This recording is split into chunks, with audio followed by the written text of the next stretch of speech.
See?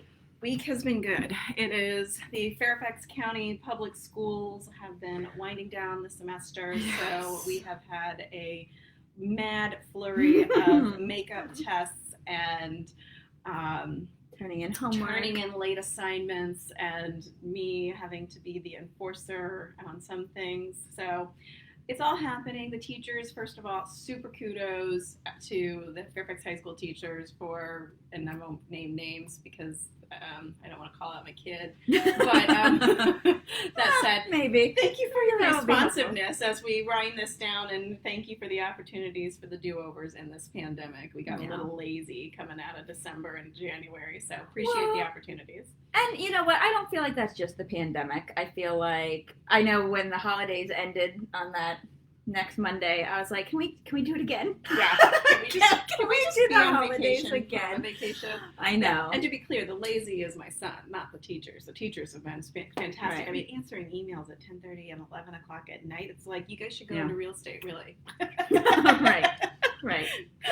Yeah. No, we and also speaking of which, while we obviously love our children, they are our biggest fans because they are always liking, following, doing whatever on all of our social media accounts. So I do feel the need to say, Ryan, Josh, Owen, and Jude, go back to please school. Go back in class. Thank you for watching us live. Go back to school. But get in class. Get to class. Yeah, it was really funny. So a couple weeks ago, we were talking about Bagel Buddies. And I mentioned, I put out there how I order more, I eat some on the way home, and only tell them I got a certain amount. I walked in from later that afternoon from doing the live, and my son Owen, he came home because it was National Bagel Day. So I called and I was like, "Hey, do you guys want me to stop and pick up bagels?" And so I walked in, and the first thing Owen said to me, he was like, "Did you bring 6 donut holes home, or bagel knots home, or did you only bring 4?" And I was like, "Oh, that's funny." And P.S. you're busted because you weren't paying attention in class. Exactly, but but at the same time, hey, I mean, which also reminds me of our local neighborhood folks. So the Pheasant Ridge, Brentwood folks, Village Drive Village. Don't forget to look in the Facebook feed. Bagels Buddies is doing the neighborhood delivery. You do have to put your online order, make that happen, but Alyssa and their crews over at Bagel Buddies are doing those neighborhood deliveries. I already signed up. Yeah, but yeah, make sure you're putting in your orders so that they can get those out to you. Yeah. So we should probably get to business. So I'm Tracy Barrett, and this is Linda Russis with the Focus on Nova Real Estate team, and this is our Friday Live, where we are going to bring you information about the week. Today we have transportation highlights, rental update, what's happening on the rental market. Yeah, some legislation that was going through the state, so we'll be talking about that. But first and foremost, Money Magazine ranked Reston as the #1 place to work from home. Yeah, congratulations, Reston, and no surprise. I mean, the planned development out there, the nature, the trails, the things to do, there's absolutely no surprise that as far as a COVID community. Right. And the connectivity. Yes. That's huge as well. Yeah, incredible. So congratulations, Reston, on hitting that one in Money Magazine. Yes. So, and again, not just one of the top, the #1. Number uno. #1 spot. Good job. So, yeah, so that's really big news and good for them. So some of the other things that are coming up or that are happening are... unfortunately, another restaurant closure. This time, Atlantis Restaurant in Alexandria is closing on the 24th, and that's been open for 38 years. So that one we have to bid adieu to. But you still have time. Today's the 22nd. You have a couple. You got 2 days. The other thing is the Urban Farmhouse, which is a super cute store over in Arlington.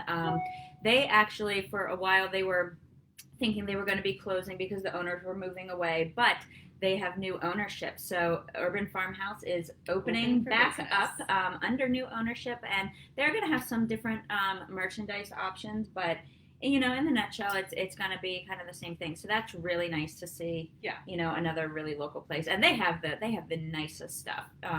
We not last year, but the year before, we spotlighted them in our holiday gift guide. Yep. And they just have this super cute, always on trend, but still with a nice classic touch. Right, and if you hit our YouTube channel, you can see that one. It's archived in the holiday playlist, so you can check that out. What else is happening? What else is happening? So on the home front, on the real estate front, there were 2 bills that were put forward by a local representative in the state assembly.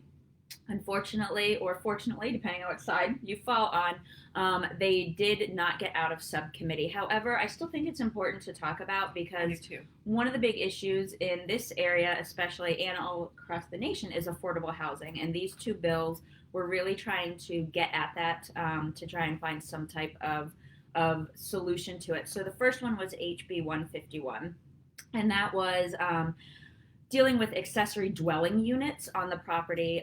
So think like in-law suite or a small little space that you could rent out. Think like the mother-in-law houses in the backyard. Right. So for instance, if you had a lot of a certain size, that you'd be able to put a smaller dwelling on the property where somebody else could live, you could rent it out, things like that. So so that, unfortunately, again, they put that forward. It did not get out of committee. But the other one that I think was getting a little bit more attention was HB 152. And that was a bill that was put forward that would basically allow for duplexes to be built where it was zoned for single-family homes. Right. And I think there was a lot of contention. I think people see the need for it, but it's also, you were kind of getting a little bit more of the, I get it, but not in my backyard kind of thing. Correct. And this is statewide. This was not just focused down, in the western area, the southern area, the mid part of the state. It was definitely also coming up here. So I think it's important to talk about that because, like you said, not in my backyard, etc. So I think folks in general, we're going to encourage you to go out, read up on it, and talk to your representatives so that you are educated about what this is, because it is a big implication. How does it affect properties with HOAs? How does it affect properties that don't have HOAs? Right. Does it make sense in your neighborhood? So go and check out the 2 bills. Do your research on them, and then whichever side you fall on, make sure that you are talking to your delegates and your representatives so that they hear your voice. It's important because I know for a fact that in Burke Center there is a wonderful community where they do have beautiful that's what I was single family Delray homes. Delray go drive through Delray. You can see what these duplexes look like. To give an idea. Burke has a lovely, and to my point, Burke has a very strict HOA with the Burke Conservancy, whereas Delray doesn't have any, and they're older homes, and there is no HOA. So do your research on this, Northern Virginia. Don't be passive. Do your research. Reach out to your delegates to either push it through or not, depending on what you decide you want to do based on your neighborhood. Yep. So what else? So we also kind of staying on the same lines of housing. So Fairfax County is receiving $34 million to provide emergency rental assistance, and this is part of that COVID relief package that they passed, or that Congress passed, a little bit before the new year. Has received that now, so that is going to start kind of go out and doling out items. You just fell asleep. Anti-lock. Is good to note is there is a new VRE station that is coming to the Crystal City area in 2024. So the MARC train is definitely going to be going through, and they're still, working out a deal to have Amtrak come through. So that's going to be a nice new commuter route. That'll be huge, especially when you start thinking about the implications of people coming from the South. I'm seeing a huge trend of our military and civil service folks who you have one spouse working in Quantico, Stafford, you've got another spouse working at the Pentagon, Fort Belvoir, so to have that direct shoot right through and get up into Arlington and have that stop in Arlington is a big deal. It is, and the stop is going to be on Crystal Drive, right between 12th Street South and the Airport Access Road. So it's going to be good. It's going to work well for those eastern commuter routes coming up, to be able to just hop on that and go forward. Get forward. Yep. Big deal. So that's what's happening in the world of Northern Virginia right now. Correct. So no more. That's it. No more. That's Okay. it. Later, So- I have some events, but we'll get into that towards the end. Okay, so elephant in the room. We, in case you were living under a rock, on Wednesday we did have the inauguration, so that was exciting. And I do have to say there were two major highlights with that. First of all, Amanda Gorman, Amazing. Youth Poet Laureate from 2017. I mean, Which what an inspiring super inspiring. And on a lighter note of that, I have finally hit the stage where I'm like, I am old, because I saw her photo. I mean, she's Stunning. She's stunning. She's beautiful. She's so intelligent. Articulate and beautiful. But when I looked at the photo, I was like, oh my gosh, I knew she was young, but I couldn't remember exactly the age. And I was like, oh my gosh, is she in high school or middle school? And then, find out she's 22. And I was like, okay, I'm old. You're of a certain age. Welcome to middle age, my friend. Age. But I mean, No. that poem was nothing short of inspiring and just incredibly well written. I sought it out, reread it. It's just incredible. So in case you didn't see it, please, please, please check that out. It was amazing. And then there's the second highlight. Bernie and his mittens. I mean, All right. So legit, it's funny. It's showing up in memes everywhere. I mean, I'm cracking up on social media with these memes. But Lynn, ever the journalist, dug it up and did the backstory, which is kind of sweet. It is actually really sweet. So no surprise, Bernie is from the northern states, and so it was actually the gloves were made by a teacher in Vermont. Now they didn't know each other, to my understanding. But she was using old sweaters. It was her and another person that were doing this. On their off time, they were using old sweaters, and they were kind of like quilting them or knitting them together. And then they were using recycled plastic fleece for the inside lining. And somehow Bernie got a pair. And the first time they really went viral was when he was on the campaign trail. And he was speaking to a woman who was cold, and he gave her his gloves, his mittens. So chivalrous. And so that's when they first kind of blew up. And then, the teacher saw that, so she went ahead and sent like 10 more pair to the campaign.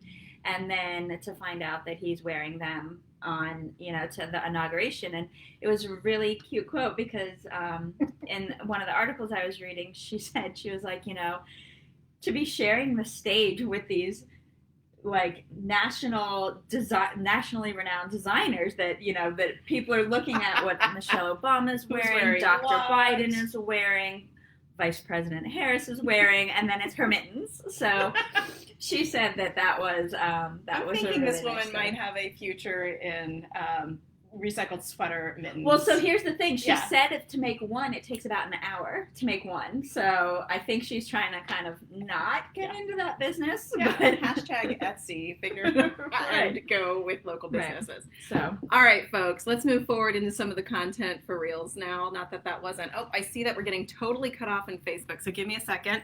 This is where we need our producer to be here. There it is, whole screen. I'm not sure how we lost the whole screen, but we did. So with the whole screen, let's dive into the market statistics. As we said last year, we had the year-over-year stats that came out, and we are up just over 9% in Northern Virginia for our average sales price. Looking at the December statistics, so let's see how we were doing December 2020 over December 19. And when you look at that behind my head, you're going to see that the active listings are at 2,320 active listings happened in December, which represents an all-time low in December. So inventory, as we keep saying, broken record, inventory, homes available to purchase in the region are incredibly low. To put that in perspective, the 5-year December average was 3,785 listings, and then that people could choose from in December. And then to pop that up again, the max during that 5 years was 5,335. So literally there is a 3,000 inventory difference between the max and the minimum. So the range is really quite astounding. What that means is that demand is there. Let's show where else this goes. If you look at the days on market, again, it has just absolutely flatlined with 20 days on market in average. And that's including folks that are mispricing it from condition and overpricing it. The 5-year average was 36 days in December. So it just continues to show you that demand is there. It's fast. And people want it. So let's go one step further. Sorry, one more. The average sold price to list ratio. So in other words, we have a very intelligent population in Northern Virginia, and information is king, and everyone has access to it. So if you are not real, if you are not getting real with your actual sales price, you are not going to sell. With that said, the demand is so high right now that for homes that are priced right and in the right condition, priced for their condition, I should say. Yes. They are getting 99.6% of their average sales price, at least in December this past year. To put that on par, we looked at our stats because that's what we do. We are a data-driven team. Our team came in at about 101.6% last year for our listing. So you can see that the demand is there, and buyers, we have to be creative as far as getting you into these properties, because if you're financing, you still have to appraise. So we did want to address that. What were you going to say before? Oh, I was going to jump in and say something about the days on market. So one thing is, I mean, I know people are so used to things going in a day, going in 2 days, but the trend right now that a lot of people are doing is they're putting the home on the market on a Thursday to get it noticed so people can, make their plans and their schedules for going out and looking at homes, and they're holding it open, meaning they are not accepting offers until they want to get through the weekend. So they are already setting that, okay, it's no matter what going to be on the market for 4 to 5 days, just because they want the most exposure. So our days on market actually went up because our sellers were having so much traffic in 2020 that we needed to set a deadline. They wanted to set a deadline. They left it open where if they got an offer they couldn't refuse, then they would take it. But the reality is it was not uncommon to have 30, I had 106 showings on one listing. It was insane in a weekend. And so they want people to get through the property, see it, and compete. So buyers, there's strategies here to do this. Right, yeah. So just, a lot of places are getting offers on the first day, but like I said, they're holding it open. Now, one area, though, we kind of mentioned it last week, and, definitely just want to reiterate it, especially with this market, is the condo market is softening. And a lot of people think that is definitely because of COVID. People are looking to get out of those high density areas.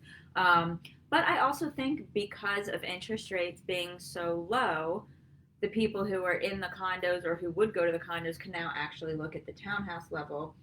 But then also that next market that would be coming into the condos on the flip side of COVID, with just the economy being a little bit shaky until we finally get, everything worked out, they aren't as likely to be putting in offers. So I think that's, COVID has kind of. Agreed. And I'm just going to go forward one more slide here because we are talking about this. I want to point your direction. If you go to Hot and Fresh News at focusonnova.com, Hot and Fresh News, go into the market update section and you'll see the market update that we published last week on social media. So if you go down in our feeds, you'll see it there too. That's going to be the year-over-year comparison. I'm not going to drill down into that because we talked about it last week and it's posted for you. But I think it's really important that you do that. And I also want to point out is that the team has had tremendous success in the last few weeks with our purchasers. We've ratified 4 offers in the last 2 weeks. Really 2 weeks. I just ratified 2 this week. Yeah, you did 2 this week. I did 2 last week. And in all the different cases that we're seeing there, we had to get kind of creative on how we were going to approach this, how we made it attractive to the sellers. In one instance, I had a client, it came in the coming soon status. She wrote an offer sight unseen. There were built-in parameters for her to protect her. But it was also an offer that the seller felt compelled to take. So that was super attractive there. On the other hand, and you were kind of getting this too, we wrote a competitive offer for somebody else who was in a multiple offer situation. She took a property that wasn't 100% finished. It had an unfinished basement bedroom and had an unfinished bathroom in it, and in the end she is willing to take that on and do those improvements later. So again, get Right. creative, look at it, contact us if you want to get in the market. One person did not have a lot of cash to work with, somebody else did. Right. So it just depends, and there we can craft your offers to help you win those bids. And obviously sellers were seeing the success, so that's it. Yeah, and one that we had get ratified this week is it was a multiple offer situation, and just in doing the research, putting forward the effort to build a relationship with that other agent actually worked really well to my buyer's benefit, because I was not only on the phone building that rapport with her, because that shows this is what it's going to be like to work with us in this transaction. Invested and collaborative. Right. But it was also really honing in and really targeting what exactly it is that seller needs. So first and foremost, I mean, everybody wants highest. Everyone's highest price. Everyone wants people to waive contingencies, but there are other aspects, and I was really able to dig in and ask those really pointed questions, to where when they got the offer in, they were like, "Oh my gosh, this is everything we wanted and more." Yep, it's Cinderella's slipper. So that went glass really slipper well. fit. Yeah. Okay, so let's move forward to what's next. Lynn. Yeah, so this past week we went ahead and we took a look at a $225,000 condo in the Watergate at Landmark neighborhood, and that is really a super resort style complex. I mean, I am talking indoor pool, outdoor pool, golf, hair salon, it is fitness center. It is to the nth degree. Yeah, so this was a 17th floor condo, I'm sorry. Beautiful views. I mean, you can see right across you could see, the whole horizon of Alexandria. Out, you could see some of DC. It was beautiful. So I think what's important is getting back to, can you afford to get into the market? Are you tired of paying high rents? Check this one out. This is an entry-level price point at $225,000, and it gets broken down into your down payments and what your monthly payments will be. Yeah. Great series, and we have all different price points throughout the region, so you can really see where your money will work for you. Yep. Oh, so fun. Yes, this one was so fun. So this past week, the Focus on Nova team went out to Caboose Commons in Merrifield, and we spoke with Jennifer McLaughlin. She is the owner of not only Caboose Commons, but also Caboose Tavern in Vienna. And we talked to her about the Bundle Up campaign. I had a fantastic boozy hot chocolate, which was lovely. Very, very nice. And the whole campaign is just this grassroots campaign, to where she's really pushing to get people in the winter to go out, because there's so many options when it comes to drinking and imbibing outside. And restaurants and breweries and wineries really They're hurting.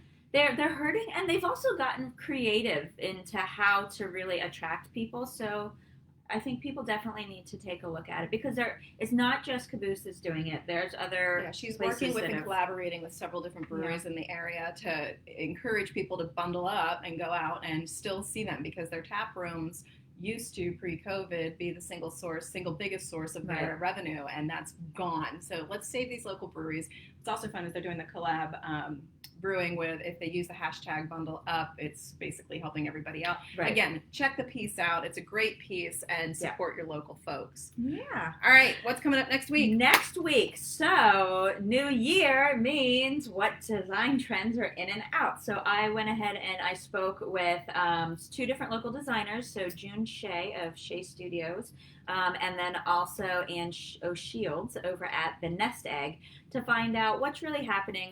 I dug into both, kind of the national trends that people are saying are both in and out, but then really wanted to speak with the local designers to be like, what's actually happening here? Right. So, great, it's a great piece to where they give wonderful examples. We have photos to kind of get you guys understanding as to what it is. So we have about, I think there's 8 ins and 8 outs. Yeah. So super fun. I Check know. that out when it comes. Yes.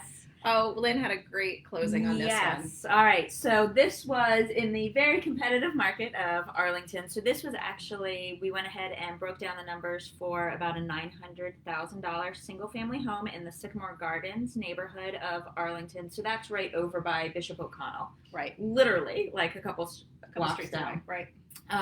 So we went ahead and took a look, and this is a neighborhood where it is 100. I mean, you have these original 1940s homes sitting next to the multi-million-dollar, where they tore down and rebuilt. The house down and rebuilt. Yeah. So, but this home was so beautiful, and I'm so happy for my clients because actually, just a quick little note about it is, it was actually the grounds. It was a certified native wildflower garden, and I mean it was just beautiful. Yeah, and I've the sellers had 2 listings where where people's gardens were certified like that. One was in Delray, and the other one was I'm missing it. Oh, in South Arlington, and those are just such a pleasure. They are, and they're fun for the new buyers because when the new buyer moves in, they just get surprises all year long. Something's always popping. It's amazing. All right, so check that out if you're interested in the Arlington single-family home market and you think your budget or you don't think your budget is $900,000. This will get broken down again into down payments and what you can afford. Yes. All right, so the 1099s, if you own your own business, by the way, those are due in 9 days. So get those out, dear business owners. Mine are out. Score. I'm working on mine. Yep, mine are out. So shout out to my accountant who is doing a couple series with us. So check these out. Ed Jones, CPA out of Oakton. He is doing a couple spotlights with us. And this week we're going to be featuring him talking about the tax implications of selling your home. Yes. Ed is best described as the most enthusiastic and entertaining CPA you will ever meet. It is worth your time to do it. He does the Mr. Burns from The Simpsons thing all the time when he talks. It's riveting, and which is weird to say with taxes, but give it a shot. Ed's amazing. Look at the tax implications. Future stuff he'll be talking about are going to be rental properties, investment properties, and the tax implications there. All right, we are mentioning this every week because we're just so excited about it. Masters Monday. And it's February 1st, not 2nd. February 1st. Was it wrong on there? No, I said it last month. Okay, so February 1. Mark your calendar and get registered. Go to focusonnova.com/events, and you can see all of our upcoming events. We are just so excited and honored to have Mr. Bob Levy, who's going to be talking about the golden era at the Washington Post. So he was there during Watergate. He's going to talk about his experiences there. In addition to that, he has also written a new book, so there'll be a plug for that over there. And there's a link to his website as well. You can register again at focusonnova.com/events. Yep. Monday, February 1st, 7 p.m. on Zoom, and also right here on Facebook Live as well. Yep. For those of you who are We've now got your creative juices going, and you just can't wait, or you think you might sell given all of these stats that we've been giving you, or buy. We do have free. That's right, free. What commercial is that? Is that like Liberty Mutual? Anyways, it's free. We have free home seller and home buyer seminars. Yep. They are we have a few. We have a lot, yeah. So there's ones on Thursday evenings, second and third, depending on which one it is. Also on Saturdays, the third Saturday of every month, Lynn and I teach them. It's an hour-long session. Generally speaking, they're smaller attendance, so we can really craft the content to your specific needs. Yep. So super flexible content, but we will, in the home seller side, really drill down on what you need to do to prepare your home to get ready to sell. And then on the buyer side, we're going to talk to you about in the market. Again, focusonnova.com/events. Yeah. All right. So this week, there are a couple things. Foodies or anybody who likes to eat are going to have a nice week coming up. So there are actually 2 different restaurant weeks that are going to be happening. Actually, one's happening right now. It started on the 18th. It is the Restaurant Association of the Metropolitan Washington area. So that is it's a 2 week. Usually they're only a week, but this one's 2 weeks. So it started on the 18th and it's going to go through the 31st. And Nice. these are restaurants all over. So Maryland, DC, Virginia. You're looking at restaurants who are doing multiple courses for $35 or $55 per person. So, definitely check that out. Where do you check it out? Which website? So if you go to ramw.org, so just the acronym for the association, .org, and they're also doing some family style packages as well, so you can get a pretty good deal for that. Yeah. The other one that starts today. Is today the 22nd? It starts today. It starts today. And Happy birthday to our good friend Yes. Erica Tavares. Yes, happy birthday, Erica. 25 has never looked so She's good. like 30.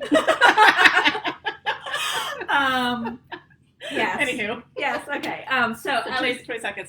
so Alexandria Restaurant Week starts today, and there are about 60 restaurants who are participating in this, and it's $49 dinners for two, or they're also doing $25 dinners for one. So, like I said, definitely look at Alexandria Restaurant Week to see which of your favorite restaurants are participating. Precisely. Yeah, and then if we're on the happy birthday beat, Yeah. huge shout out to Maura Stevens and Sharon. Ayers, both Yes. part of the Focus on Nova team. Sharon, Maura, who also had birthdays this week. So we'll be doing our own bundled up this evening to celebrate them, social distance with masks on. Again, for those of you we are masketeers. We do wear our masks, but we are also within each other's. I know, right?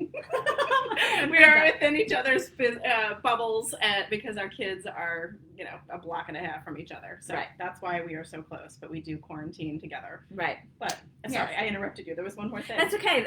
One more thing is a Sip and Style virtual fashion show. Yes.